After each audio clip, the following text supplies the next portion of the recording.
എല്ലാ കോളേജിലും ഒരു അധ്യാപകനുണ്ട്. അദ്ദേഹത്തിൻ്റെ പേരെന്നാണെന്നറിയോ? പ്ലേസ്മെൻറ്റ് ടീച്ചർ എന്നാണ്.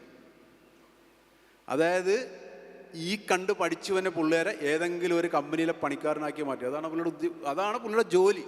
നിങ്ങൾ ഏത് കോളേജിൽ നിങ്ങൾ തിരക്കിയോ പ്ലേസ്മെൻറ്റ് ടീച്ചറുണ്ട്. അങ്ങനെ പ്ലേസ്മെൻറ്റ് ടീച്ചർമാരുടെ സംസ്ഥാന സമ്മേളനത്തിന് എന്നെ വിളിച്ച്. ഇനി അവർ വിളിക്കുകയില്ല. ഞാൻ എൻ്റെ പൊന്നു ടീച്ചർമാരെ, നിങ്ങൾ ഈ സംസ്ഥാന സമ്മേളനം നടക്കി പ്ലേസ്മെൻറ്റും തപ്പി നടക്കാതെ ആ പിള്ളേരെ കൊണ്ട് 2 പ്ലേസ് ഉണ്ടാക്കാൻ നിങ്ങൾ പഠിപ്പിക്കും. പ്ലേസ് ഉണ്ടാക്കുന്ന ടീച്ചർമാർ ഇപ്പോൾ വന്നിട്ടുണ്ട്. സ്റ്റാർട്ടപ്പ് മിഷനൊക്കെ വന്നപ്പോൾ ഇപ്പം നമ്മൾ IDC എന്നൊക്കെ പറഞ്ഞ് സ്കൂളിലും കോളേജിലൊക്കെ പതിയെ ആയി വരുന്നുണ്ട്. നിങ്ങൾ അതുകൊണ്ട് പഠിക്കണതേ ജോലി മേടിക്കാനാണെന്ന് പറഞ്ഞാൽ പഠിപ്പിക്കണം. ആ സിസ്റ്റവും ആ ചിന്തയും ഒക്കെ നമ്മുടെ മനസ്സിൽ നിന്നും നമ്മുടെ സിസ്റ്റത്തിൽ നിന്നൊക്കെ എടുത്തു കളയേണ്ട കാലം കഴിഞ്ഞു. യൂണിവേഴ്സിറ്റിയിൽ ഒരു യൂണിവേഴ്സിറ്റി ഞാൻ ക്ലാസ് എടുക്കാൻ പോയപ്പോൾ അവിടുത്തെ MBAയുടെ സിലബസ് മാറിയിട്ട് 8 വർഷമായി.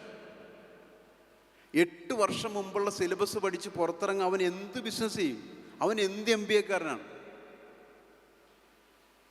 AI ഉണ്ടാവുന്നു, ChatGPT ഉണ്ടാവുന്നു, എന്തിന് ഗൂഗിൾ പേ ഉണ്ടാവും? ഇതൊന്നും പഠിക്കാതെ ഇറങ്ങിയ ഒരു വിദ്യാർത്ഥി പുറത്തേക്ക് ഇറങ്ങിയിട്ട് അവൻ എന്ത് MBA പഠിച്ചിട്ട് എന്ത് കാര്യം? അപ്പം നിങ്ങളുടെ തലയിൽ, ശിരസിൽ അല്ലെങ്കിൽ തോളിൽ ഒരു ഉത്തരവാദിത്വം കൂടിയുണ്ട്. ഇതെല്ലാം അപ് ടു ഡേറ്റ് ആക്കിയിട്ട് ഞാൻ പഠിച്ചിട്ട് ഇറങ്ങാമെന്ന് പറഞ്ഞാൽ നമ്മുടെ സിസ്റ്റം ഈ അടുത്തെങ്ങും മാറാൻ പോണില്ല. അതുകൊണ്ട് നിങ്ങൾ ഡേ ടു ഡേ ഓരോ മിനിറ്റിലും അപ് ടു ഡേറ്റ് ആയിക്കൊണ്ടിരിക്കണം. ലോകം എന്താവശ്യപ്പെടുന്നു എന്ന് നിങ്ങൾ അപ്പോഴപ്പം അറിഞ്ഞുകൊണ്ടിരിക്കണം.